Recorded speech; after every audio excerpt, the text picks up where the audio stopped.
नमस्ते। कार्यक्रम सीधा कुरा जनतासँग हेर्नुको निमित्त टेलिभिजन सेट अगाडि बसिरहनुभएका र इन्टरनेटको माध्यमबाट विश्वभर हामीलाई हेरेर बसिरहनुभएका सम्पूर्ण आदरणीय दर्शक महानुभावहरूलाई म रवि लामिछाने हार्दिक स्वागत तथा अभिवादन टक्राउँछु।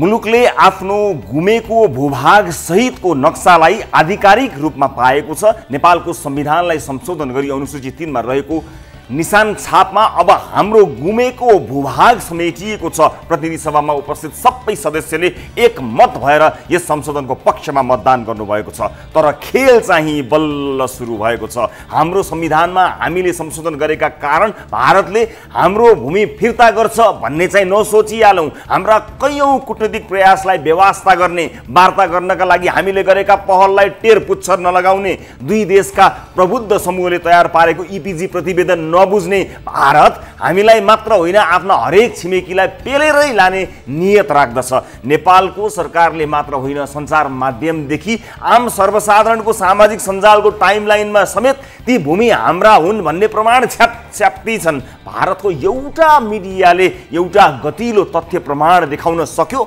भए पो देखाउँथ्यो। खालि नेपाल हमारा भाइ हे भनेर गुलियो चखाउने अनि केही नेता किनेर आधिपत्य जमाउने बाहेक केही गरेन भारतले। अर्को कुरा, नेपाल भारतको छोटा भाइ होइन, बडा दाइ हे। नेपाल भारतभन्दा धेरै पुरानो देश हो। दाजु र भाइ जन्मले हुन्छ। मेरो भाइ मभन्दा अल्को मोटो धनी भयो भन्दैमा म उसलाई दाइ भन्छु? धनी अग्लो मोटो बडेमानको घर जग्गै जग्गा जेसुकै होस्, म पछि जन्मेपछि ऊ मेरो भाइ नै हो। दाइको मर्यादा राखेन भने बेकुबलाई कान समातेर तान्न सक्छु। भाइ हो नि।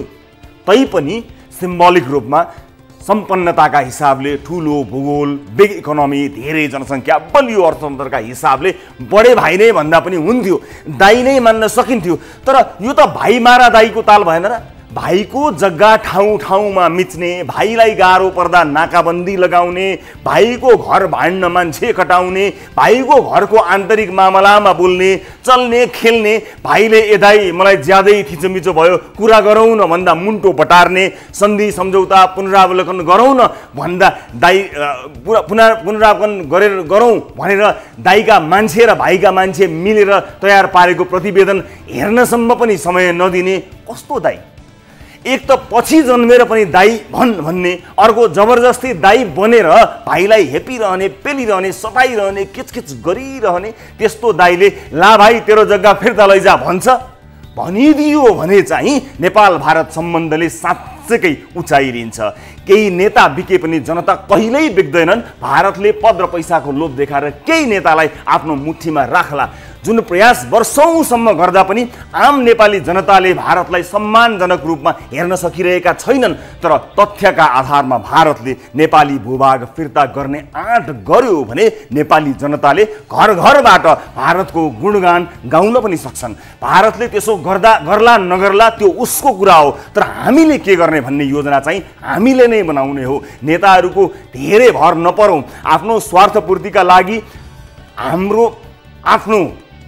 हाम्रा आफ्ना राजनीतिज्ञहरू कुन हदसम्म जान सक्छन् भन्ने कुरा भारतले स्पष्ट बुझेको छ। अधिकांश नेपाली नेताहरूको इमान जोखेर बसेको भारतले सबको औकात पनि बुझेको छ। उसलाई महाकाली सन्धि गर्दा पार्टीले फुटाइएको इतिहासका एक एक पात्रको वास्तविकता पनि थाहा छ। जनता उचाल्न भारतसँग सुरुङ युद्ध गर्नुपर्छ भन्ने अनि आफू त्यही भारतको संरक्षण लिएर बस्ने एक एक नेतालाई भारतले राम्ररी चिनेको छ। भारतमा तयार भएको 12 बुँदे सहमतिपछि फेरिएको राजनीतिक कोर्स, त्यसमा हामी छौँ।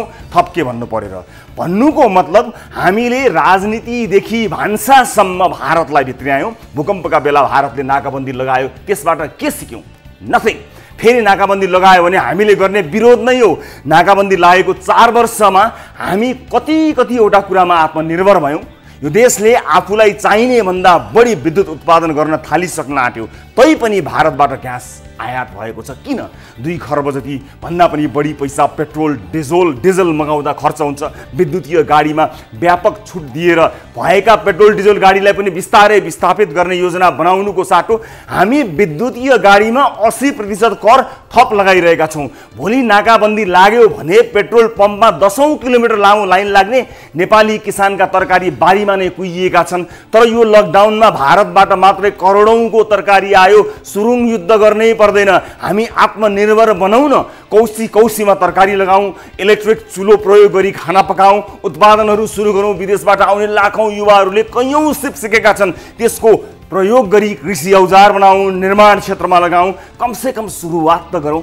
देश समृद्ध र स्वावलम्बी भयो भने कसैले पनि हेप्न सक्दैन। अर्काको देशको भूभागमा सडक बनाएर उद्घाटन समेत गर्नु भनेको हामी कमजोर, गरिब र लाचार भएर हो। न आर्थिक रूपमा सम्पन्न छौँ, न सैन्य बलमा अब्बल छौँ। सानै देश, सानै राष्ट्र प्रमुख भएको उत्तर कोरियासँग अमेरिका पनि डराउँछ, कारण उसँग अरू देश तर्सिनु पर्ने केही त छ। हामीसँग के छ र भारत वा चीन तर्सियोस्? जनतालाई मात्र देशको माया लागेर पुगेन, नेताहरूलाई पनि देशको माया लाग्नु पर्यो। यो पुस्ताका राजनीतिज्ञले हिजो जुन एकता प्रदर्शन गरे त्यही एकता देशलाई आत्मनिर्भर बनाउने काममा पनि प्रयोग गरून्। आज यो क्रमको बिजारोपण भयो भने भोलिको पुस्ताका राजनीतिज्ञहरूले यो देशलाई सम्पन्न र शक्तिशाली बनाएरै छोड्छन्। एउटा सम्पन्न र शक्तिशाली देशलाई हेप्ने, पेल्ने, थिच्ने, मिच्ने आँट कसैले पनि गर्न सक्दैन। भारतले पेट्रोल नपठायो भने के गर्छौ भन्यो भने के भन्ने? 10 किलोमिटर लाइन लाग्छु भन्ने, ब्ल्याकमा किनेर पेट्रोल हाल्छु भन्ने? यो देशसँग आफ्ना जनतालाई सुखले पाल्न सक्ने रिसोर्स जति पनि छ, तर भारत रिजाउने र चाइना रिजाउने खेलमा पुरै जिन्दगी बिताउने राजनीतिक पुस्ता सप्रिएनन् भने र यो पुस्ताबाट मुक्ति चाहिँ पाउनुपर्ने हुन्छ। परिवर्तनका लागि जेल नेल यातना भोगेको हिस्ट्रीको विद्यार्थी होइन, अब परिवर्तित संसारको फास्टेस्ट गतिमा रियल समृद्धि ल्याउन सक्ने म्याथको विद्यार्थी चाहिएको छ। हेलिकप्टर चढ्ने रहर नपुगेकाहरूबाट सीमाको रक्षा र देशको समृद्धि सम्भव देखिँदैन। आउनुहोस् सुरु गरौँ जनताको चासो, गुनासो र प्रश्न सहितको विशेष कार्यक्रम सीधा कुरा जनतासँग।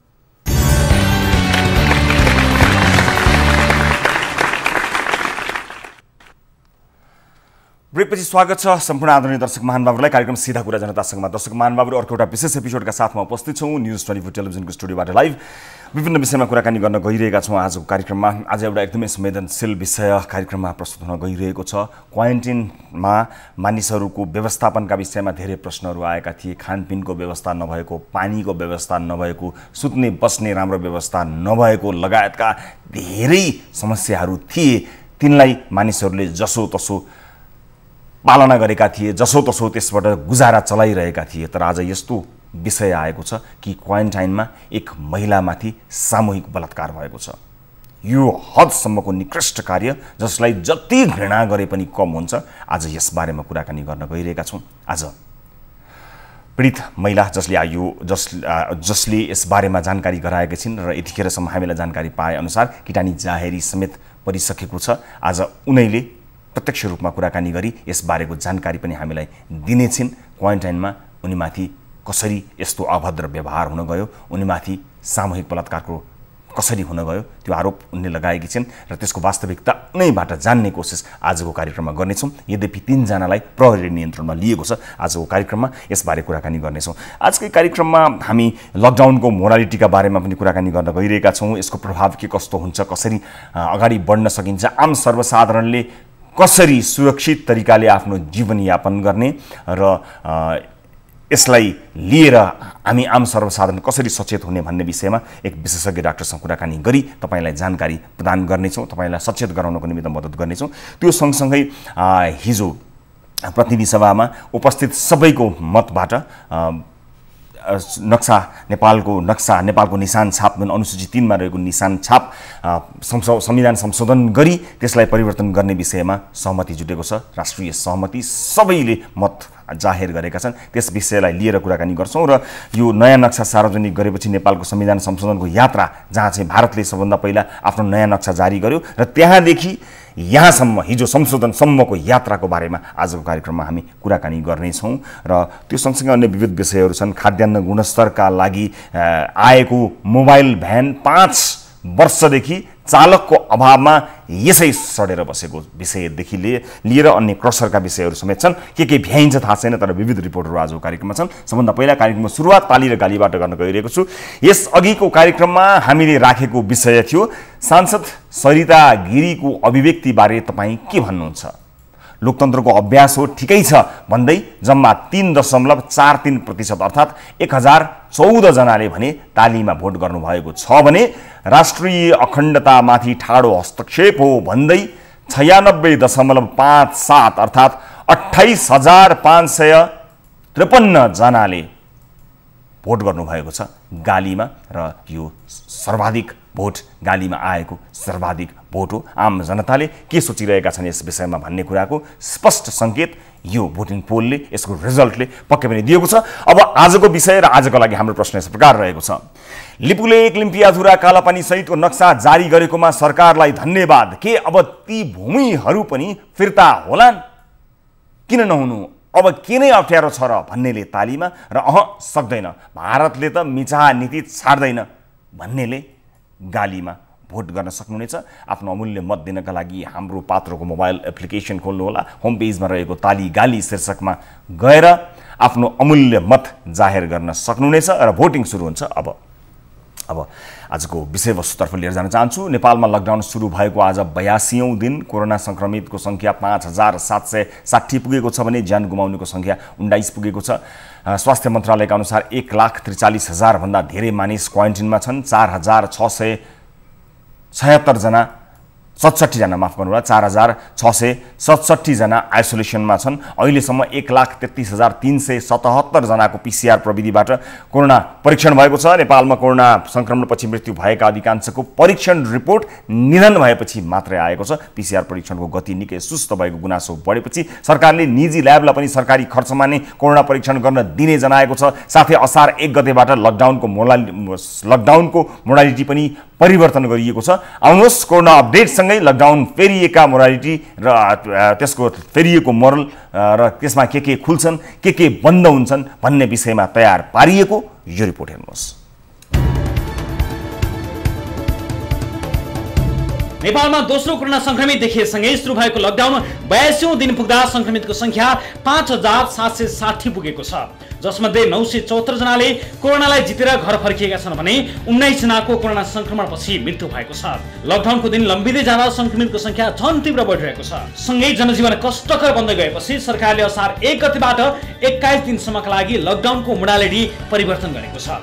असार 1 गतेबाट खुल्ने क्षेत्र र व्यवसाय, फोहोर मैला व्यवस्थापन, विद्युत, दमकल, सञ्चार तथा हुलाक सम्बन्धी कार्यालय र सवारी साधन, बैंक तथा वित्तीय संस्था, सहकारी र बीमा कम्पनी, नर्सरी र वनजन्य उद्यम, विकास आयोजना, निजी क्षेत्रबाट प्रवर्धित पूर्वाधार र जलविद्युत आयोजना, नदी तथा खानीजन्य पदार्थको उत्पादन, सङ्कलन र बिक्री वितरण खुल्ला, रेस्टुरेन्टबाट प्याकिङ खाना बेच्न र किन्न सकिने, रेस्टुरेन्टमा बसेर खाना भने नपाइने, क्वारेन्टाइनका लागि तोकिएका होटल र त्यसका यथार्थ साधन मात्र सञ्चालन गरिने, सरकारी कार्यालय, गैर सरकारी संस्थाका कार्यालय र कार्यालयका सवारी सामाजिक दूरी कायम गर्दै बिहान 8 बजेदेखि 1 बजेसम्म र 1 बजेदेखि साँझ 6 बजेसम्म 2 शिफ्टमा सञ्चालन गर्नुपर्ने, निजी सवारी साधन जोर बिजोर प्रणालीमा सञ्चालन, सिटको एक लहरमा 1 जना मात्रै राख्न पाइने, मास्क अनिवार्य, उपत्यका बाहेक सम्बन्धित जिल्लाभित्र मात्रै चल्न पाइने। सरकारले सञ्चालनमा अझै रोक लगाएका क्षेत्र यस्ता छन्: शैक्षिक संस्था, विद्यालय, विश्वविद्यालय, ट्युसन सेन्टर र तालिम केन्द्र, अनुमति प्राप्त बाहेक आन्तरिक र अन्तर्राष्ट्रिय हवाई उडान, तोकिएका बाहेक अन्तर्राष्ट्रिय सीमा नाकाबाट हुने आवत जावत,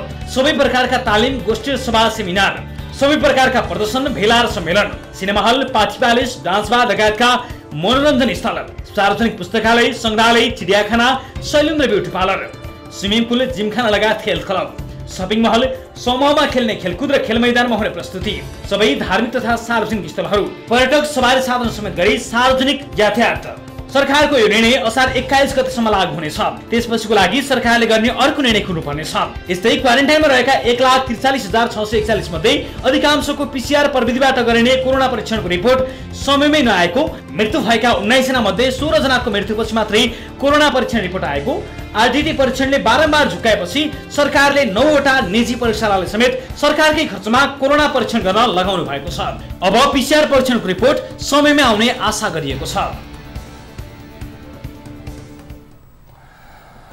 दर्शक महानुभावहरू, अब लकडाउनको मोडालिटी परिवर्तन हुँदा, यसको प्रारूप परिवर्तन हुँदा धेरैलाई लाग्न सक्छ कोरोना सकियो अथवा लकडाउन सकियो, तर होस गर्नुपर्ने धेरै कुराहरू छन् र दैनिक 3 देखि 400 को दरमा नेपालमा कोरोना संक्रमण थपिएको छ अनि मृत्यु दर पनि बढिरहेको छ। यस्तो अवस्थामा सर्वसाधारणले के कस्ता कुरामा सजगता कसरी अपनाउनुपर्छ, सरकारले कसरी सजगता अपनाउनुपर्छ भन्ने विषयमा कुराकानी गर्न हामीसँग प्रत्यक्ष सम्पर्कमा हुनुहुन्छ त्रिभुवन विश्वविद्यालयको माइक्रोबायोलोजी विभागका प्राध्यापक डाक्टर प्रकाश घिमिरे। डाक्टर साहब नमस्कार, स्वागत छ यहाँलाई कार्यक्रममा। नमस्कार रविजी। हजुर, तपाईको टिम अनि तपाईँ मार्फत सम्पूर्ण दर्शक र श्रोताहरूलाई हजुर। डाक्टर साहब, अब यहाँ जान्नुपर्ने कुरा र आम सर्वसाधारणले सचेत हुनुपर्ने कुरा बारेमा अलिकति केही जानकारी तपाईँसँग लिनका लागि एउटा अनुभवी व्यक्ति, त्यसमाथि माइक्रोबायोलोजिस्ट तपाईँ र त्यसको एउटा प्राध्यापक पनि भएको हिसाबले अब भोलिबाट सरकारले जे जस्ता व्यवसायहरू खोल्नका लागि भनेको छ यस हिसाबले र अहिले नै मानिसहरू सर्वसाधारणहरूको आवत जावत हिजो जसरी सडकमा जनजीवनहरू सामान्य भएसरी भएको छ, यसलाई तपाईँले कसरी लिनुभएको छ? विशेष गरेर अझ सङ्क्रमणहरू बढ्दै जाने क्रममा आज नै 400 भन्दा बढी सङ्क्रमणका रिपोर्टहरू आए र यो क्रम सम्भवतः अझ बढ्दै जाला जुन प्रेडिक्सन गरिएको छ, यी सबै समग्र रूपलाई हेर्दाखेरि यो लकडाउनको यो मोडालिटी र सङ्क्रमणको यो अवस्थालाई हेर्दा तपाईँले के पाउनु भएको छ, के सल्लाह दिनुहुन्छ? रविजी धन्यवाद। पहिलो कुरो त करिब 2.5 महिनादेखि हामी लकडाउनमा छौँ। यो लकडाउनको पहिलो प्रारूप भनेको त्यो पिकमा नपुगेर पिकलाई फ्ल्याट बनाउन सकियो भने लामो समयसम्म थोरै बिरामी आउँदाखेरि भएको हेल्थ सिस्टमले त्यसलाई क्याटर गर्न सकोस्, उपचार जसलाई चाहिन्छ त्यसले उपचार पाओस् भनेर यो लकडाउन हो। लकडाउन पछि पहिलो गर्नुपर्ने भनेको यो केस ट्र्याकिङ ट्रेसिङ कुरा हो। त्यसमा के भएको छ सबैलाई विदितै छ, म त्यसमा जान चाहन्न। WHO ले मार्च महिनाको आधा जस्तोमा तेस्रो हप्तामा एउटा रेकमेन्डेसन निकालेको छ, जुन देशहरू लकडाउनबाट अब बिस्तारी नर्मल एक्टिभिटीमा जान खोज्छन् भने केही कुराहरू फुलफिल गरेर गयो भने सजिलो हुन्छ, नत्र फेरि लकडाउनमा फर्किनुपर्ने बाध्यता हुन सक्छ। त्यसमा 6वटा पोइन्ट भनिएको छ। पहिलो त ट्रान्समिसन कन्ट्रोल हुनु पर्यो, दोस्रो हेल्थ सिस्टम चाहिँ यति सफिसियन्ट हुनु पर्यो जसले हरेक केस डिटेक्सन गर्न सकोस्, टेस्ट गर्न सकोस्, आइसोलेसन र क्वारेन्टाइनको व्यवस्था सफिसियन्ट हुन सकोस्। तेस्रो आउटब्रेक रिस्क त्यो हाइली भल्नरेबल पपुलेसनमा मिनिमाइज गर्न सकियोस्। जस्तो हामी कहाँ क्लस्टरहरू छ जो हाम्रा दाजुभाइ विशेष गरी भारत र बाहिरबाट आउनुभएको छ, त्यो क्लस्टरहरूमा आउटब्रेकको रिस्क चाहिँ मिनिमाइज गर्नु पर्यो। अर्को मुख्य जरुरी भने आज जुन बेलादेखि हामी लकडाउन खोल्ने भन्दैछौँ, work place preventive measures are established भने चाहिँ काम गर्ने ठाउँमा सामाजिक दूरी, यो फिजिकल डिस्टेन्सिङ, त्यसपछि respiratory hygiene, hand hygiene, washing place, hand सेनिटाइजेसनको प्लेस, त्यसपछि sufficient personal protective equipment, mask, gloves योहरू उपलब्ध हुनु पर्यो। नत्र त्यो ठाउँबाट हामी एक अर्कासँग मिक्सअप भएपछि रोग सर्न सक्छ। त्यसपछि जुन केसहरू देखिन्छन् इम्पोर्टेड केस, त्यसलाई सफिसियन्ट उसमा म्यानेज गर्न सक्नु पर्यो। तपाईँको टेलिभिजन र अरू धेरै टेलिभिजन मिडियाहरूले क्लियरली देखाएछन् हाम्रो चाहिँ क्वारेन्टाइनको अवस्था त्यति राम्रो अवस्थामा छैन। त्यसपछि 6औं भने चाहिँ कम्युनिटी, सम्पूर्ण नेपालीहरू चाहिँ इन्गेज हुनु पर्यो। हामीले कसरी यो सोसियल डिस्टेन्सिङ, फिजिकल डिस्टेन्सिङ किन गर्नुपर्ने, कहिलेसम्म गर्नुपर्ने, कसरी गर्नुपर्ने र कहिले चाहिँ हामी नर्मल अवस्थामा आउँछौँ हो, यो 6वटा कुरालाई राम्ररी नगरुन्जेल रिस्क बढ्छ। र अहिले नै हामीलाई थाहा भएको इन्फर्मेसन के हो भने करिब 30,000 स्याम्पल अझै पनि ती हाम्रा दाजुभाइ दिदीबहिनी जो बाहिरबाट आउनुभएको छ उहाँको कलेक्सन गरेको स्याम्पल टेस्ट हुनै बाँकी छ। र ती स्याम्पल भनेको सस्पेक्टेड मान्छेका हुन्, क्वारेन्टाइनबाट लिएको। त्यसमध्येमा अधिकांश पोजिटिभ हुने सम्भावना छ र यो नम्बर पोजिटिभ हुँदाखेरि वात्तै नम्बर बढ्न सक्छ। नडराउनु पर्ने तर सतर्क रहनु पर्ने कुरो के हो भने हामीले एक आपसमा यो सोसियल र physical distancing, respiratory hygiene, hand hygiene maintain गर्न सक्यौँ भने यसबाट अन्य उसमा डराउनु पर्दैन। र जो रिस्क ग्रुपमा छन्, जसको अन्डरलाइन कन्डिसन छ, hypertensive, diabetic, cancer patient, renal patient, यो किडनी पेसेन्ट, त्यसपछि आएर यो लिभरको पेसेन्ट, यिनीहरूले चाहिँ विशेष सतर्कता अपाउनुपर्छ। किनभने यी मान्छेमा त्यो एट्याक भयो भने मोर्बिडिटी चाँडै नै बढ्छ। अब डाक्टर साहब मैले यहाँनिर जोड्न खोजेको कुरा चाहिँ के छ भने जसरी WHO ले दिएको गाइडलाइन्स भनौँ मापदण्ड भनौँ र जुन एउटा यो चिजहरू चाहिन्छ भनेर यो कन्ट्रोलका कुरा तपाईँले गर्नुभयो हेल्थ सिस्टमलाई त्यो बिचमा लकडाउनका बिचमा आफ्नो हेल्थ सिस्टमलाई आवश्यक अनुसार सुधार गर्ने कुरा आउटब्रेकको कुरा तपाईँले गर्नुभयो त्यसपछि आएर वर्क प्लेस प्रिभेन्सनदेखि लिएर यो कम्युनिटी स्प्रेड नहोस् भन्नका लागि यी सबै कुराहरूमा यो बिचमा जति पनि समय हामीले लकडाउन गऱ्यौँ यो 80 दिनको हामीले यी चिजहरूमा ध्यान दिएको देख्यौँ अथवा हामीले आम मान्छेले सचेत हुनुपर्ने कुरा त आफ्नो ठाउँमा छँदैछ तर अथोरिटिजले यी कुराहरूमा ध्यान दिएको तपाईँ पाउनुहुन्छ यी कुरामा धेरै कोसिस गरे पनि धेरै कुरा कमी कमजोरी अझै पनि छन् अब यसलाई चाहिँ यो कमी कमजोरी रहिरहँदाखेरि अब आम मान्छेले त आफ्नो ज्यानको सुरक्षा आफै गर्नु पर्यो भन्ने एउटा मेसेज पनि लगभग दिनुपर्ने अवस्था यहाँ किन पनि आउँछ भने सरकारले गर्यो गरेन गरेको कुरा सफिसियन्ट भयो भएन सबैले आफ्नो पोजिसन आफ्नो ठाउँ आफूले विभिन्न आफ्नो एरिया हुन्छ त्यहाँ बसेर सफ्ट र हार्ड कमेन्ट गर्ने ठाउँ होला तपाईँ कुन पोजिसनमा हुनुहुन्छ म त्यसमा तपाईँलाई ड्र्याग गर्न चाहन्न तर यहाँनिर कन्सर्न चाहिँ के भने यो मेजर कन्सर्न के भने आम मान्छे सुरक्षित हुनु पर्यो र मान्छेको दैनिकी पनि चल्नु पर्यो अब सरकारले विभिन्न देशहरूमा मानिसहरूलाई एउटा राहतको प्याकेजहरू दिएको परिप्रेक्ष्यमा सरकारले घर भाडा तिर्ने अवस्था नहुँदा खानपिनको व्यवस्था पनि गरिदिने कतिपय ठाउँमा चेकै पठाएको छ त्यस्ता देशहरू पनि छन् त्यस्तो भयो भने मानिसहरू अर्को 2-4 महिना पनि घरभित्रै बसेर यसलाई जिरो बनाउन पनि सक्थे होलान् त्यो नभएको अवस्थामा अब जनताले आफ्नो सुरक्षा त आफै गर्नु पर्यो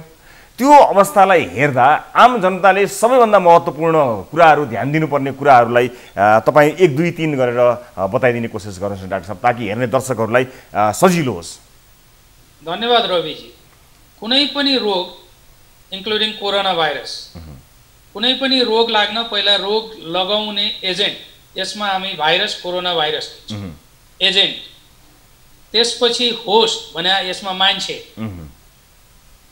चमेरोबाट आयो अब मान्छेमा आयो मान्छे होस्ट भइसक्यो र यो दुईटालाई जोड्ने इन्भाइरोमेन्ट यो तीनटा कुराको समागम नभइकन रोग सर्दैन रोग लाग्दैन भनेपछि मान्छे र भाइरसलाई हामी दूरीमा राख्नु पर्यो भने त्यो दुईटाको बीचको इन्भाइरोमेन्टलाई हामी वाइड स्पेसमा राख्नु पर्यो खाली गर्नु पर्यो त्यो खाली गर्ने भने नम्बर 1 पहिलो कोही मान्छेलाई पनि रोग लाग्छ र रोगबाट बच्ने व्यक्तिको पहिलो कर्तव्य आफ्नै हो भनेपछि कसो हो भने तपाईको रेस्पिरेटरी हाइजिन ह्यान्ड हाइजिन जसरी हामी नेपालका धेरै जसो ठाउँमा बाहिर गएर 4-5 जना बसेर चिया खाएर गफ गर्ने अनि पान पसलमा वरिपरि गएर सँगै बसेर पान पिचिक पुचुक थुक्ने र सँगै बसेर एउटै बोतलको पानी अथवा एउटै कपको पानी एउटै थालमा खाना खाने अब अहिलेलाई यो अवस्थामा यो छोड्नुपर्छ पहिलो कुरो हामीले ग्रुपमा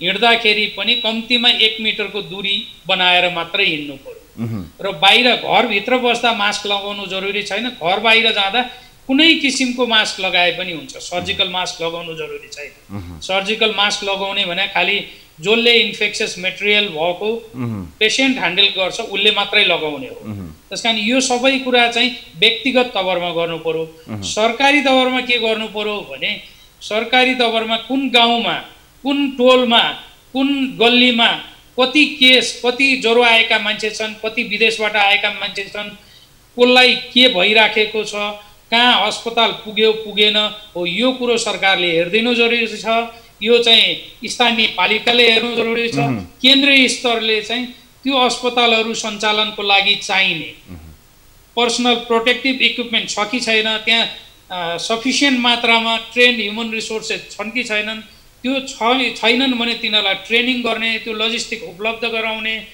त्यो स्रोत र साधन उपलब्ध गराएर सरकारले जनतालाई हेल्थ सिस्टमबाट एस्योर्ड गर्नु पर्यो र जनताले पनि आफू बच्ने चाहिँ त्यसमा घर घरमा आएर सरकारले बचाउने हैन आफै बच्नुपर्छ र इन्फेक्सन भएको खण्डमा सरकारी हेल्थ सिस्टममा गएर सरकारले त्यो हेल्थ सिस्टमको सर्भिस चाहिँ एभाइलेबल गराउनुपर्छ मलाई एउटै कुरामा डर छ रविजी अहिले इन्फेक्टेड तर सिभियर नभएका केस धेरै अस्पतालमा छन् आइसोलेसनमा छन् भोलि सिरियस केस अस्पतालमा राख्नु पर्ने अवस्थामा ती केसहरूले ठाउँ नपाएर खाली इन्फेक्टेड मान्छेले मात्रै ठाउँ पाउलान् भन्ने एउटा डर छ र सरकारले निकै चाँडै यी इन्फेक्टेड मात्र मान्छेलाई घरमा होम क्वारेन्टाइन होम आइसोलेसनमा राखेर मोनिटरिङ गर्नुपर्ने र जो मान्छेलाई सिभियरिटी बढ्छ त्यो मान्छेलाई अस्पतालको सुविधा उपलब्ध गराउनु पर्ने जरुरी छ।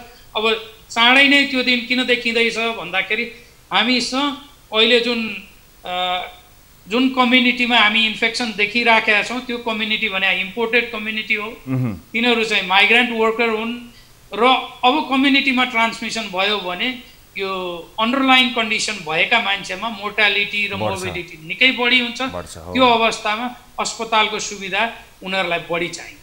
डाक्टर साहब धेरै धेरै धन्यवाद यहाँको जानकारीका लागि। र अहिले हाम्रो यो कुराकानीबाट के पनि स्पष्ट भयो भने माइल्ड सिम्पटम भएका अथवा त्यस्तो धेरै समस्या नपरेका मानिसहरू तर पोजिटिभ देखिएकाहरूले घरै बस्दियो भने अब सजिलो हुन्छ, किनभने अब कम्युनिटीमा स्प्रेड भइसकेपछि धेरै धेरै जोखिम ग्रुपमा रहेका मानिसहरूलाई अस्पताल चाहिन सक्छ, आइसोलेसन चाहिन सक्छ, आइसियु समेत चाहिन सक्छ, भेन्टिलेटर समेत चाहिन सक्छ। त्यो सम्भावनालाई हेरेर माइल्ड सिम्पटम भएका मानिसहरूलाई घरमै क्वारेन्टाइन गर्ने व्यवस्था गरियोस् भन्ने आशय र अन्य विभिन्न विषय सरकारले गर्नुपर्ने कार्य र जनताले सचेत हुनुपर्ने विषयमा भर्खरै जानकारी गराउनुभयो। म फेरि पनि धन्यवाद दिन चाहन्छु।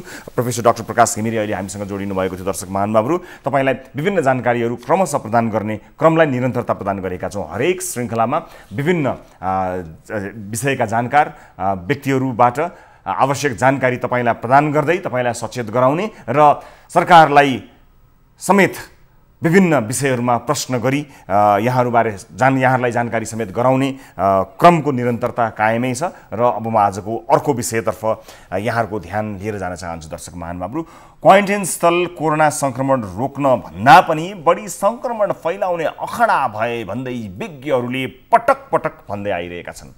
अब क्वारेन्टाइन स्थलमा कोरोना सङ्क्रमणको मात्रै डर भएन, कैलालीको एक क्वारेन्टाइन स्थल घटनाले त क्वारेन्टाइनमा महिलाहरू सुरक्षित नभएको संवेदनशीलता विशेष गरेर त्यसलाई बाहिर ल्याएको छ। कैलालीको लम्की चुहार नगरपालिका 1 मा रहेको शहीद स्मृति माध्यमिक विद्यालयको क्वारेन्टाइनमा बस्दै आएकी 31 वर्षीय महिलाले शनिबार मध्यरातमा आफूमाथि क्वारेन्टाइन स्थलमा खटिएका व्यक्तिहरूबाट सामूहिक बलात्कार भएको आरोप लगाएकी छिन्। इलाका प्रहरी कार्यालय लम्कीमा पीडित महिलाले आफूलाई जबरजस्ती करणी गरेको भन्दै क्वारेन्टाइन व्यवस्थापनमा खटिएका सर्जन विक, लक्ष्मण परियार र किशोर परियारका विरुद्ध किटानी जाहेरी समेत दिएकी छिन्। आरोपी 3 जनालाई प्रहरीले नियन्त्रणमा लिएको छ। र यो विषयमा कैलालीबाट टिभी जर्नलिस्ट रमेश बजगाईले पठाएको यो रिपोर्ट हेर्नुहोस्। कैलालीको लम्की चुहा नगरपालिका 1 मा रहेको शहीद स्मृति माध्यमिक विद्यालयको क्वारेन्टाइनमा बस्दै आएकी 31 वर्षीय महिलाले शनिबार मध्यरातमा आफूमाथि सामूहिक बलात्कार भएको आरोप लगाएकी छिन्। क्वारेन्टाइनको व्यवस्थापनका लागि खटिएका स्वास्थ्यकर्मी र स्वयंसेवकले आफूलाई बलात्कार गरेको उनको आरोप छ। अर्को कोठाको ढोका नजिकै गइसकेपछि मलाई यसरी भित्र पछाड्यो उसले, भित्र पछाड्यो त्यो ढोकाको चुप्पो रहेछ, मलाई हामीलाई थाहा थिएन, त्यतातिर गएको थिएन हामीहरू। अनि त्यसपछि ढोका लक गर्यो उसले, ढोका लक गरिसकेपछि मलाई जबरजस्ती गर्यो। दोषीलाई कारबाहीको माग गर्दै लम्की बजारमा आइतबार प्रदर्शन भएको छ। उनीहरूले वडा कार्यालयमा तोडफोड समेत गरेका छन्। भारतको गौरीफन्टा नाका हुँदै नेपाल आएको हुने जेठ 20 गतेदेखि लम्की चुहा नगरपालिकाले बनाएको लम्कीमा रहेको शहीद स्मृति माध्यमिक विद्यालयको क्वारेन्टाइनमा बस्दै आएकी थिइन्। आक्रोशित स्थानीयले लम्की चुहा नगरपालिकाको वडा नम्बर 1 को कार्यालयमा तालाबन्दी समेत गरेका छन्। बलात्कारको आरोप लागेका 3 जनालाई प्रहरीले नियन्त्रणमा लिएको छ। घटनाको विषयमा थप अनुसन्धान भइरहेको प्रहरीले जनाएको छ।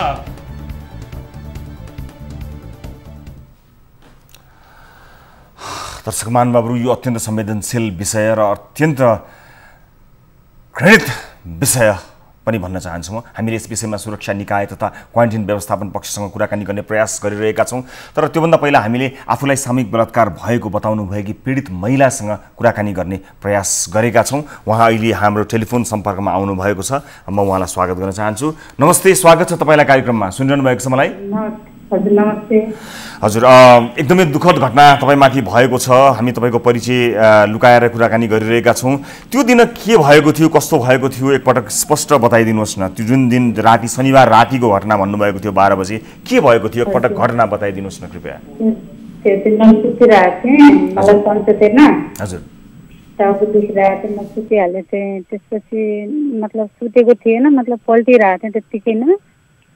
त्यसपछि पल्टिरहेको थिएँ अनि पछाडि अब झ्यालबाट गएर अनि यताउता बोलाउने उ गर्ने अनि ढुङ्गाहरू फाल्ने त्यस्तो गरिरहेको थिएँ। मैले को भनेर यस्तो भने अनि त्यसपछि म ढोका खोल्नु भने किन ढोका खोल्ने यति राति किन अनि यताउता अनि भनेर भने मैले। अनि त्यसपछि फेरि अगाडिको झ्यालमा आयो अगाडिबाट ढोका खोल्नु भने बाहिर आउनु यताउता भने मैले इमान्दार साथ भनिरहेको चुपचाप लगाएर उता जानुहोस् अनि त्यहाँ ढोका खोल्नु मेरो टाउको दुखिरहेको छ राति मलाई डिस्टर्ब गर्ने यताउता भन्ने कुरो गरेँ। अनि त्यसपछि उसले अनि फेरि अझ उतापट्टिको झ्यालमा गयो त्यस्तै गरिरहेको थिएँ। मैले अनि लास्टमा भने म सिधै पुलिस बोलाउँछु भन्ने कुरो गरेँ।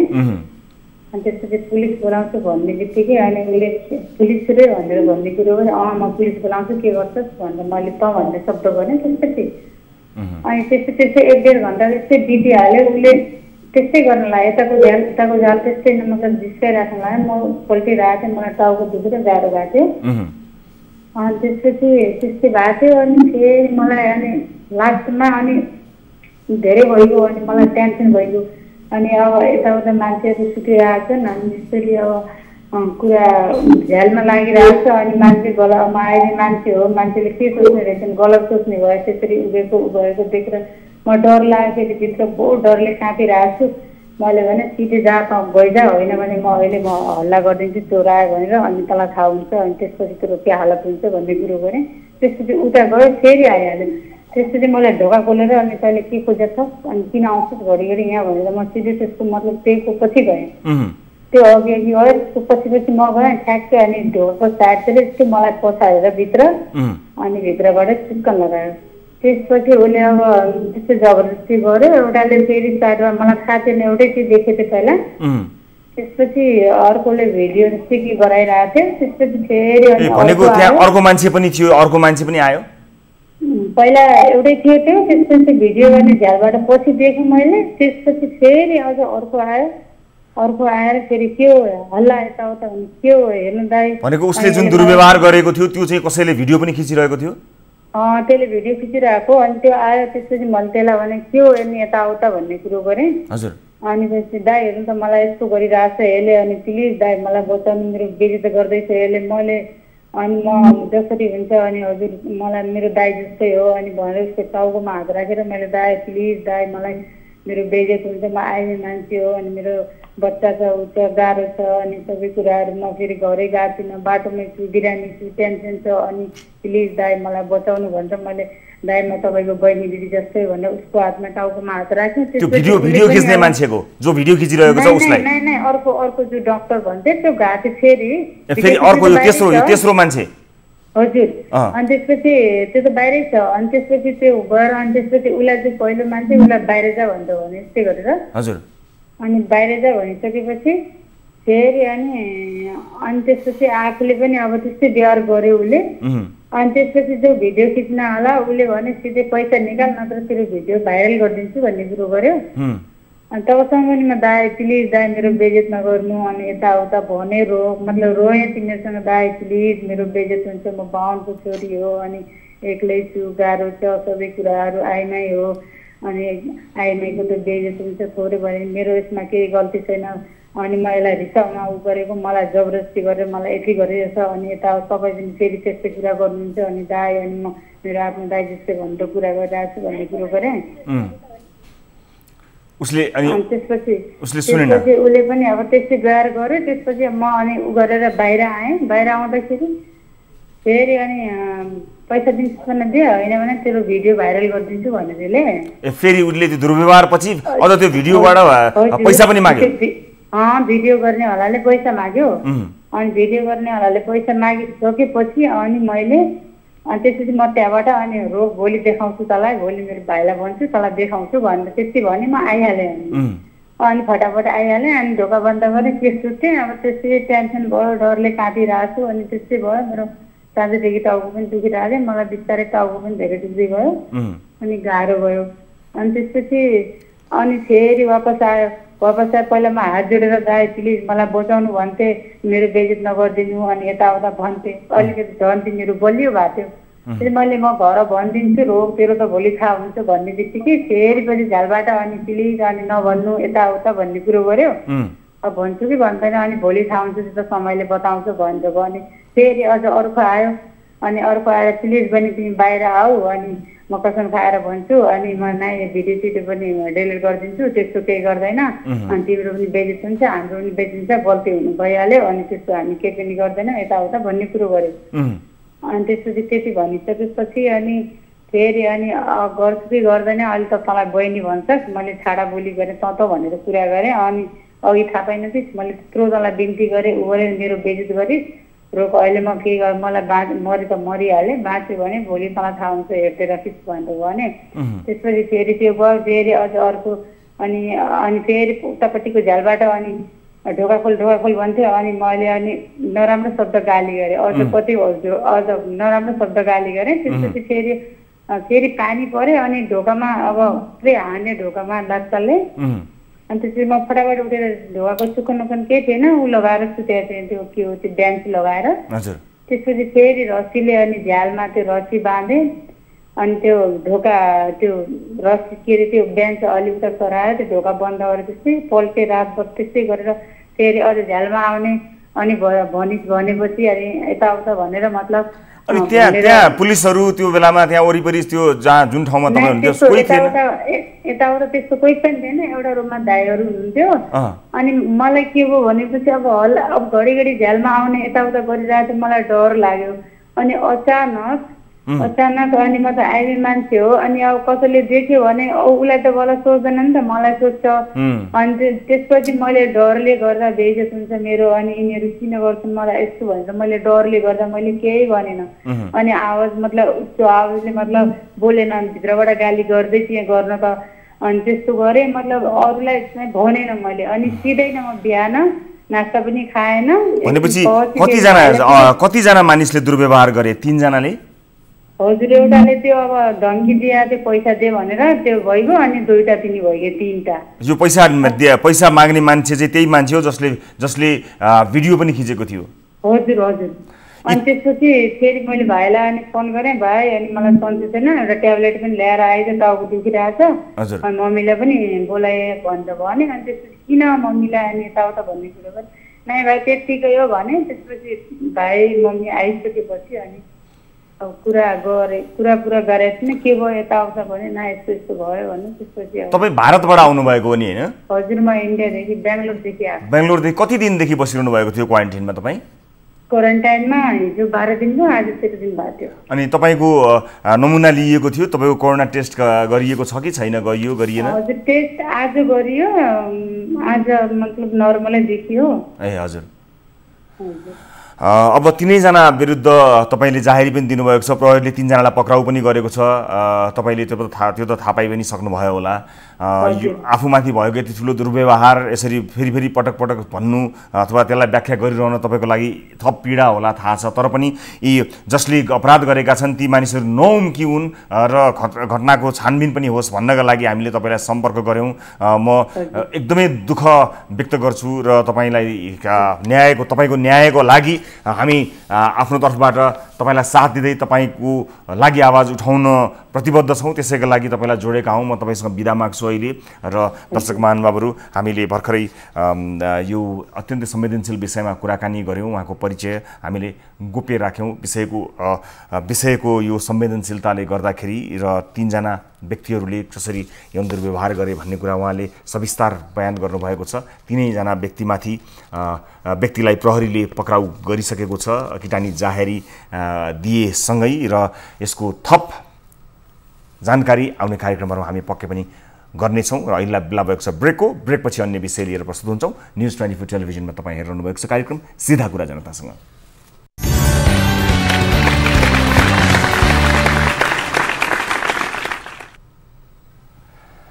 ब्रेकपछि स्वागत छ सम्पूर्ण आदरणीय दर्शक महानुभावहरुलाई कार्यक्रम सीधा कुरा जनतासँग आदरणीय दर्शक महानुभावहरु विभिन्न रिपोर्टहरु प्रस्तुत गर्ने क्रममा हामी छौं र यस अगाडि प्रस्तुत गरिएको रिपोर्टमा पीडितको आफ्नै आवाज हामीले प्रस्तुत गर्यौं उहाँको आफ्नो भनाइलाई यहाँहरु समक्ष प्रस्तुत गर्यौं र सुरक्षा निकायका अधिकारीहरूसँग बुझेर आगामी कार्यक्रममा यसबारेको थप जानकारी आवश्यक भए यहाँलाई पक्कै पनि गराउनेछौँ। तर क्वारेन्टाइन स्थलमा भएका विभिन्न अन्य घटनाहरू र यस घटनालाई हेर्दा यो अत्यन्त निन्दनीय घटना छ। यसको वास्तविकता आइसकेपछि यसबारे थप प्रकाश पार्न सकिएला। अहिलेलाई भने आरोपीले बताउनु भएको जसले आफूमाथि दुर्व्यवहार भएको बताउनु भएको थियो उहाँको आवाजलाई हामीले जस्ताको तस्तै यहाँहरू समक्ष प्रस्तुत गऱ्यौँ। अब आजको अर्को विषयतर्फ लिएर जान चाहन्छु दर्शक महानुभावहरू। खाद्य प्रविधि तथा गुण नियन्त्रण विभागलाई दाताहरूले दिएको सुविधा सम्पन्न ल्याब सहितको मोबाइल भ्यान अर्थात् जहाँ आवश्यक पर्यो त्यही पुर्याएर खाद्यान्नको गुणस्तर परीक्षण गर्न सकिने गाडी चालक नभएका कारण प्रयोगविहीन भएको छ। विभाग अन्तर्गतको हेटौँडा स्थित कार्यालयमा दिएको गाडीमा लामो समयदेखि त्यो गाडी चौरमा नै थन्किएर बसेको छ। कारण एउटै हो कि कार्यालयमा सवारी चालकको दरबन्दी नै छैन। हेटौँडाबाट टिभी जर्नलिस्ट देवराज पन्तले पठाएको यो रिपोर्ट हेर्नुहोस्।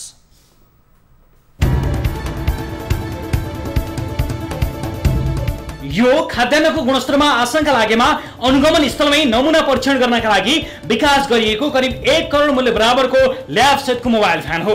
खाद्य प्रविधि तथा गुण नियन्त्रण कार्यालय हेटौँडाको तत्कालै नमुना परीक्षण गर्ने ल्याब सहितको 929748 नम्बरको यो गाडी चालक नहुँदा लामो समयदेखि चौरमा यसरी नै थन्किएको छ।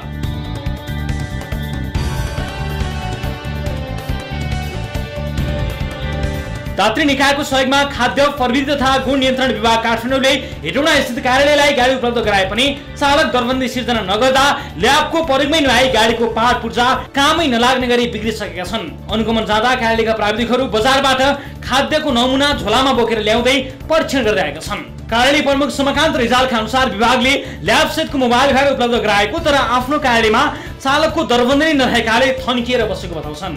उनका अनुसार चालकको दरबन्दी नै नभएको हेटौँडाको खाद्य प्रविधि कार्यालयमा सवारीका लागि आवश्यक परीक्षण किट, इन्धन र सवारी मर्मतको बजेट केही नभएकाले वर्षौंदेखि त्यत्तिकै रहेको छ। यो भ्यान चाहिँ आकस्मिक रूपमा यो कार्यालयमा आएको हो होइन, चाहिँ 1.5 वर्ष अगाडि आयो। अहिले यो भ्यानको लागि यो हामीलाई आर्थिक वर्षमा यो भ्यान लगायत अर्को पनि हाम्रो चाहिँ 4 पाङ्ने सवारी साधन छ। हामीले केही पनि ड्राइभर चाहिँ होइन चाहिँ कार्यक्रममा विनियोजित भएर आएको छैन। 2टा सवारी चालकको आवश्यकता छ यो कार्यालयमा, 2टा चाहिँ 4 पाङ्ने गाडी भएको अवस्थामा। तर यहाँ चाहिँ यो कार्यालयमा एउटा पनि चाहिँ ड्राइभरको विनियोजन भएको चाहिँ ड्राइभरको दरबन्दी चाहिँ नभएको अवस्थामा हामीलाई चाहिँ यो भ्यान चलाउन एकदम असहज भएको छ। त्यति मात्र होइन, सरकारले सर्वसाधारण नागरिकलाई अनिवार्य सवारी बिमा गराउने गरेको भए पनि सरकारी नम्बर प्लेटको यो भ्यान 5 वर्षदेखि नवीकरण छैन भने बिमा समेत गरिएको छैन। दर्शक महानुभावहरू, कस्तो अचम्म यस्तो काम लाग्ने विषय छ। खाद्य परीक्षण गर्ने अथवा त्यसलाई विभिन्न सुविधा सम्पन्न ल्याब सहितको यो भ्यान छ, मोबाइल भ्यान, तर त्यसको प्रयोग भएको छैन। यस विषयमा कुराकानी गर्न हामीसँग टेलिफोन सम्पर्कमा हुनुहुन्छ खाद्य प्रविधि तथा गुण नियन्त्रण विभागका प्रवक्ता मोहन कृष्ण महर्जन। सर नमस्कार, स्वागत छ यहाँलाई कार्यक्रममा।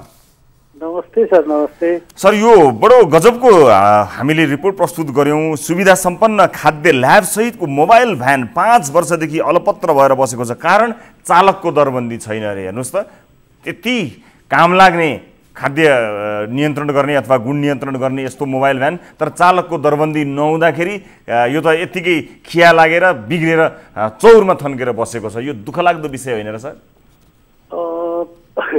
5 वर्षदेखि त होइन होइन, अब गएको वर्षदेखि हुनुपर्छ। किनभने त्यो वर्षभन्दा अगाडि चाहिँ अब विभागमै पनि यो कार्यरतै खालको मोबाइल ल्याब भ्यान हो र यही मोबाइल ल्याब भ्यानबाट हामीले हाइवे लगायतका पूर्व पश्चिम राजमार्गका अधिकांश होटल रेस्टुरेन्टहरूको चाहिँ स्तरीकरण गरेर हामीले स्टिकरको जुन प्रोग्राम ल्याएको थियौँ त्यो चाहिँ यही मोबाइल भ्यानको थ्रुबाट हामीले प्रमोट गरेका थियौँ।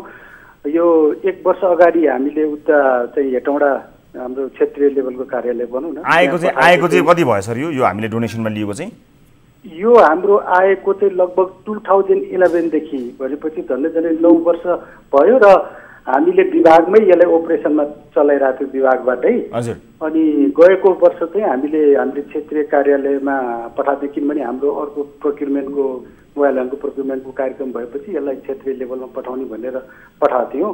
र त्यहाँ चाहिँ अहिले उहाँहरूको यो फेरि हेभी खालको चलाउनु पर्ने गाडी त होइन, यो हरूका सवारी साधन अन्तर्गतै पर्छ। यो झलटकै गाडी हो। त्यही त तपाईँले जहाँ पठाउनु भयो त्यहाँ चाहिँ यसको प्रयोग हुन्छ हुँदैन त्यो बुझेर अथवा पठाउनुभन्दा अगाडि पठाइदियो सिद्धियो छ कि छैन दरबन्दी, यो त सामान्य कुरा हो नि। तपाईँहरूलाई हामी यो पठाउँदैछौँ, यो यसका लागि काम आउँछ भन्ने हुन्छ होला, त्यसपछि त्यसको प्रगति विवरण हेरिन्छ होला, त्यो कहाँ कहाँ गयो कहाँ कहाँ चेक गर्यो भन्ने कुरा जानिन्छ होला।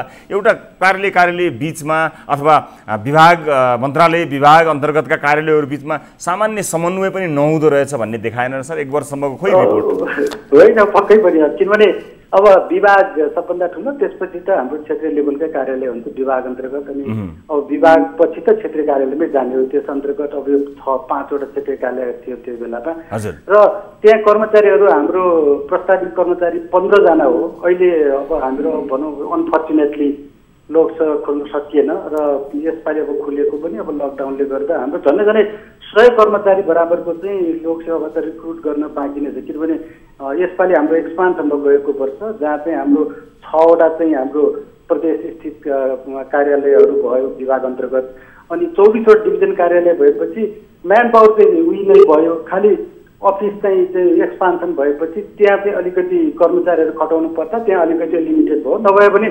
एक्जिस्टिङ दरबन्दीको स्ट्रक्चरमा चाहिँ त्यहाँ त 15 जनाको हाम्रो टेक्निकल स्टाफहरू नै हुन्छ। तर एउटा मैले जानकारी लिन खोजेको, जस्तो यसका विभिन्न प्रक्रियागत जटिलताहरू आफ्नो ठाउँमा छन् होला, तर त्यस बिचमा कुनै निर्णय गरेर कुनै एउटा चालकलाई करारमा या केही गरेर त्यसरी हायर गर्न सक्ने चाहिँ अवस्था हुँदैन सर? यो प्रक्रियागत रूपमा मैले जान्न खोजेको होइन। डेफिनेटली सर, यसमा के छ भने यो गाडी चलाउनलाई स्पेसल खालको होइन कि यो नर्मल गाडी नै हो। पछाडि अलिकति साइजमा हेभी देखिने हो, र यो हरुका सवारी साधन अन्तर्गतै पर्छ। यो चाहिँ रेगुलर चलाउने गाडीहरूले चलाउँछ। अब अलिकति ठुलो बडी भएकोले मात्रै हो मान्छेले देख्दा यसलाई अर्कै खालको चाहिने हो कि भन्ने हो। जनरली अब यो मोबाइल भ्यान भनेको एउटा स्क्रिनिङ टेस्ट टाइपको हुन्छ। यसमा अब सबै खालको फेसिलिटी त होइन, तर जनरली स्क्रिनिङ टेस्टहरू चाहिँ हुने गरी हाम्रो अपरेसनमा हुन्छ। र यो विशेष गरी स्क्रिनिङ भन्दा पनि अलिकति अवेरनेस कन्ज्युमरमा अब यो फुडहरू टेस्ट हुन्छ है भन्ने हिसाबले हामीले क्याम्पेनको लागि विशेष गरी यो हाम्रो अपरेसनमै थियो। लास्ट टाइम चाहिँ हामीले उता गएर हामीले अस्ति गएको वर्ष मात्रै उहाँहरूले त्यो गाडी लैजाने क्रममा चाहिँ केही चाहिँ प्रब्लम भयो, र त्यो बेलामा तत्कालै चाहिँ मर्मत कस्ट नभएर चाहिँ अहिले होल्ड भएको हो। र अब यसको यसपालि त अब त्यो अपरेसनमा ल्याउनलाई समस्या नहोला। अब यसको हामीलाई जानकारी पाए अनुसार, अन्यथा भए सच्याइदिनु होला मलाई, हामीलाई जानकारी पाए अनुसार यसको बिमा पनि गरिएको छैन, रिन्यू गरिएको छैन, अरू रिन्युअल प्रोसेस पनि कम्प्लिट भएको छैन भन्ने जानकारी आएको छ। त्यसबारे पनि तपाईँहरू अवेर हुनुहुन्छ होला, त्यसलाई पनि पक्कै टेक केयर गर्नुहुन्छ होला। खैर, यस्तो उपयोगी सामान यसको उपयोग होस्, यसको जरुरत छ, यसरी थन्किएर खिया लागेर बिग्रेको अवस्थामा नबसोस्, तपाईँहरूलाई सचेत गराउनको निमित्त हामीले यो विषय उठान गरेका हौँ। आशा गर्दछौँ यसलाई पक्कै पनि गम्भीरतापूर्वक लिनुहुनेछ। पक्कै पनि हामीले यो अपरेसनमै लगिरहेका छौँ। गएको वर्ष हामीसँग अलिकति बजेट लिमिटेड गर्दा मात्रै अलिकति होल भयो, नभए यो अपरेसनमै थियो। त्योभन्दा अगाडि पनि अपरेसनमा थियो र अहिले पनि अपरेसनमा हुन्छ नै। यो यसपालि सायद राखेको प्रस्तावमा त्यो अपरेसन भएपछि त उही हाम्रो नर्मल गाडी चलाउनेले पनि चलाउन सक्ने खालको मोडालिटीको छ। हस्, यहाँलाई धेरै धेरै धन्यवाद दिन चाहन्छु सर, म समय र जानकारीका लागि। र दर्शक महानुभावहरू, भएका स्रोत साधनको सही उपयोग गर्न सकियो भने मात्र पनि धेरै कामहरू हुन सक्दछन्। यस अर्थमा हामीले यस विषयलाई प्रस्तुत गऱ्यौँ। यतिखेर भिडियो कल मार्फत कोही हामीसँग जोडिनु भएको छ, म उहाँलाई स्वागत गर्छु। नमस्कार, कहाँबाट को बोल्दै हुनुहुन्छ तपाईँ? सुनिरहनु भएको छ मलाई?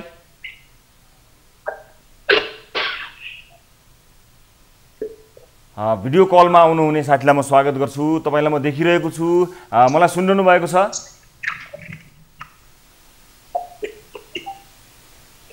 उहाँसम्म मेरो आवाज नपुगेको जस्तो मलाई लागिरहेको छ। म फेरि पनि कोसिस गर्छु।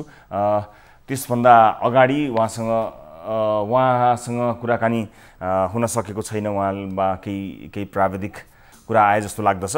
उहाँलाई मैले देखिरहेको छु, उहाँले मेरो आवाज सुन्नुभएको छैन, तर पनि फेरि पनि कोसिस गर्नेछौँ। त्यो कुराकानी उहाँसँग कुराकानीलाई अगाडि बढाउनुभन्दा पहिला म अर्को एउटा रिपोर्ट पनि यहाँहरू समक्ष प्रस्तुत गर्न गइरहेको छु दर्शक महानुभावहरू। त्यसपछि उहाँसँग हामी कुराकानी गरौँला। भारतले आफ्नो दाबी गरेको नेपालको भूमि लिम्पियाधुरा, लिपुलेक र कालापानी समेटिएको नक्साले अब वैधानिकता पाएको छ। शनिबार प्रतिनिधि सभाबाट सर्वसम्मत संविधान संशोधन भएसँगै नेपालले जारी गरेको नक्साले संवैधानिक मान्यता समेत प्राप्त गरेको छ। राष्ट्रिय सभामा आइतबारबाट छलफल सुरु भएको छ। राष्ट्रिय सभाबाट पारित भएसँगै पुनः प्रतिनिधि सभामा राष्ट्रिय सभाले पारित गरेको सन्देश सुनाइनेछ। त्यसपछि सभामुखले प्रमाणित गर्नेछन् र उक्त विधेयक प्रमाणीकरणका लागि राष्ट्रपति कहाँ पठाइनेछ। यो प्रावधान हो। राष्ट्रपतिबाट प्रमाणीकरण भइसकेपछि राजपत्रमा प्रकाशित हुनेछ। त्यसपछि कानुन सरह सोही नक्सा कामकाजमा प्रयोग हुनेछ।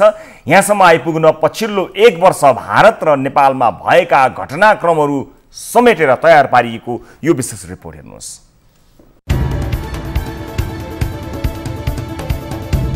शनिबार नेपालको संविधान दोस्रो संशोधन विधेयक 2077 सर्वसहमतले पारित भएको छ। नेपालको संविधान दोस्रो संशोधन विधेयक 2077 लाई पारित गरियोस् भन्ने प्रस्तावमा 258 मत परेको थियो।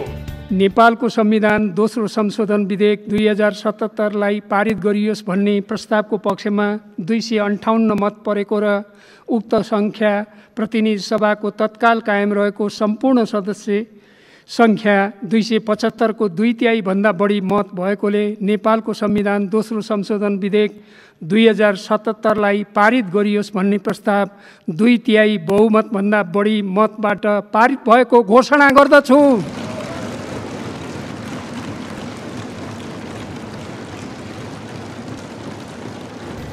संविधान संशोधन सर्वसम्मत पारित भएको शनिबारको सदनमा 16 जना सांसद भने अनुपस्थित थिए। अनुपस्थित हुनेमा नेकपाका गोपाल बहादुर बम, धनबहादुर बुढा, शिवकुमार मण्डल र हरिबोल गजुरेल थिए भने कांग्रेसका तर्फबाट गेन्द्र कुमार चौधरी, सूर्य बहादुर केसी र ज्ञान कुमार छन्त्याल गरी 3 जना उपस्थित थिएनन्। यस्तै राजपाका अमृता देवी अग्रहरी, प्रमोद शाह र तुलारी देवी खत्वेनी र समाजवादी पार्टीका सूर्यनारायण यादव अनुपस्थित थिए। रेशम चौधरी, मोहम्मद अफ्ताब आलम, विजय कुमार गच्छेदार र हरिनारायण रौडियाल निलम्बनमा परेका थिए भने सभामुखले सांसद सरिता गिरीको संशोधन प्रस्ताव खारेज गरेपछि उनी सदन छाडेर निस्केकी थिइन्। अब विधेयक राष्ट्रिय सभाबाट पनि पारित भएसँगै निशान छाप कार्यान्वयनमा आउनेछ। सरकारले कालापानी, लिपुलेक र लिम्पियाधुरालाई समेट्दै 7 जेठमा नक्सा जारी गरेको थियो। त्यसपछि अदालतले गरिएको राजनीतिक र प्रशासनिक नक्सालाई संविधानको अनुसूची 3 मा रहेको निशान छाप भित्रको नक्सामा राख्नका लागि सरकारले संविधान संशोधन विधेयक संसदमा ल्यायो। भारतले नयाँ नक्सा सार्वजनिक गरेपछि नेपालको संविधान संशोधनसम्मको यात्रा यस्तो छ। 2076 कार्तिक 16 भारतले लिपुलेक, कालापानी, लिम्पियाधुरा आफ्नो भूभागमा पार्दै नयाँ राजनीतिक नक्सा जारी गर्यो। 2076 कार्तिक 20 मा नेपालद्वारा भारतीय नक्साको खण्डन।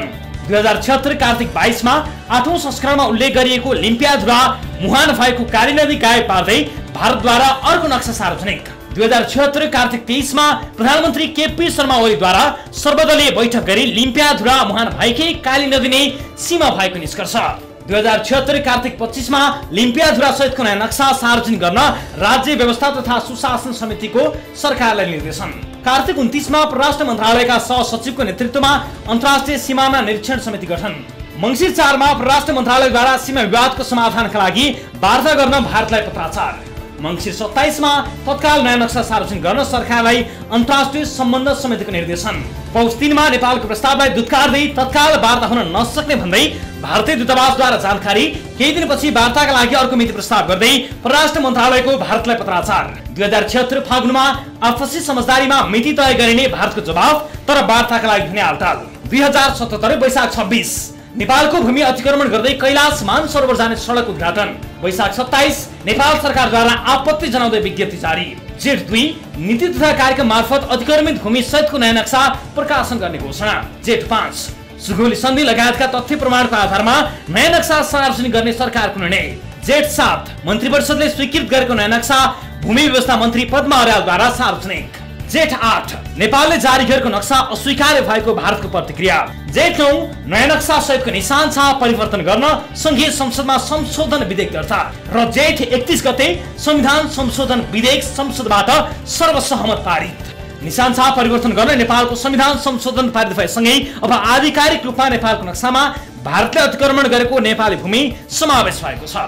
नेपालले भारतसँग वार्ताको माध्यमबाट समस्याको समाधान खोजिने दोहोऱ्याइरहँदा भारतीय पक्षले भने नेपालले लिएका कदमका कारण दुई देशबीच सहमति बन्ने सम्भावना टाढिँदै गएको अर्थ लगाउन थालेका छन्। नेपालले सर्वसहमत संशोधन पारित गर्ने बित्तिकै नेपालले वार्ताबाट समाधान खोज्ने सहमति उल्लङ्घन गरेको प्रतिक्रिया भारतले दिइसकेको छ। यसले दिल्लीमाथि दबाव बढेको प्रश्न बुझिन्छ। अब दुई देशसँग वार्ता बाहेकका अन्य थप विकल्प छैनन्। अब नेपालले पहिलेदेखि गर्दै आएको आफ्नो दाबीलाई सप्रमाण वार्ताको टेबलमा निर्धक्क प्रस्तुत गर्ने पर्ने समय आएको छ।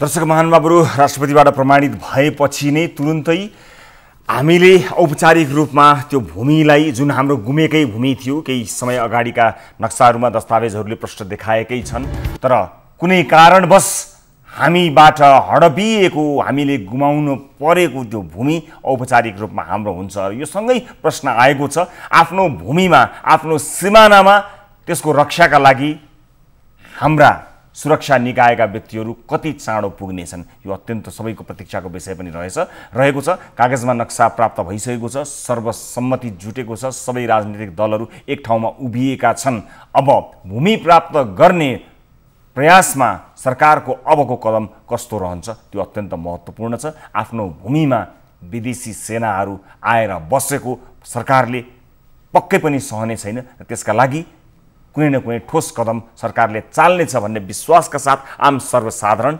त्यसतर्फ कुरेर बसिरहेका छन् भन्ने जानकारी पनि गराउन चाहन्छु। र राष्ट्रिय एकता कायम भएको यो ऐतिहासिक विषय र यस्तै ऐतिहासिक दिनहरू अन्य विषयहरूमा पनि देख्न पाइयोस् राष्ट्रको हितमा भन्ने अपेक्षा पनि आम सर्वसाधारणले गरेका छन्। र सम्पूर्ण राजनैतिक दल र मान्य सांसदहरूलाई धेरै धेरै धन्यवाद ज्ञापन पनि गर्न चाहन्छु यस कार्यक्रम मार्फत यो ऐतिहासिक प्रयासका लागि।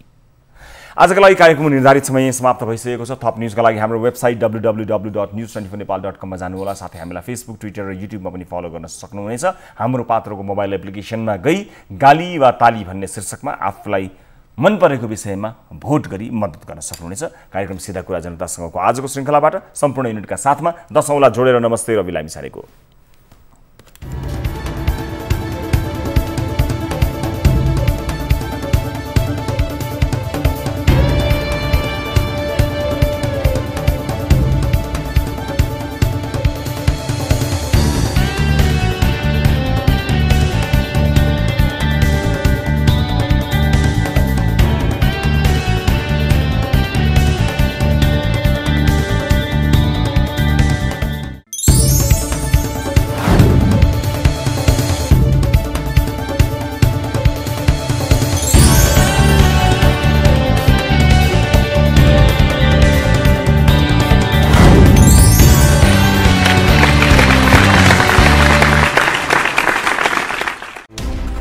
कोरोनाले सिर्जना गरेको संकटमा पल पलका न्यूज अपडेट र हर क्षेत्रको कभरेजका लागि न्यूज 24 नेपाल युट्युब च्यानललाई सब्स्क्राइब गर्नुहोला।